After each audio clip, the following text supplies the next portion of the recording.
Assalomu alaykum, hurmatli obunachilar, hurmatli ijtimoiy tarmoq kuzatuvchilari, hurmatli sammoy olib ishlatgan yoki o'z-o'ziga yuvish shoxobchasi bor aka-ukalarimiz uchun bir kichkina yangilikni gapirib o'tmoqchiman.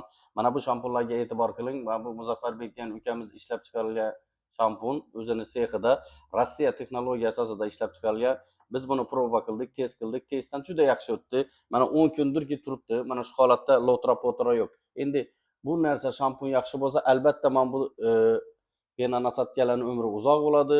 Mana bunaqa joyidan otib olmaydi. Mana bu bronza ham o'z sifatini yo'qotmaydi. Ya'ni bularni yaxshi ishlashi albatta shampunga bog'liq. Men sizlarga adresni tushuntirib o'taman. Toshkent shahri o'zgarish dahasi Beksaroy kafesining yonida shundaqgina 2 etajli zdaniyada Karklin Systems do'koni bor. Biz hamma vaqt sizni xizmatingizga tayyormiz. Keling, shampunlarimizni proba qiling, imkoniyatlardan foydalanib qoling. E'tiborlaringiz uchun katta rahmat. Biz sizni kutib qolamiz.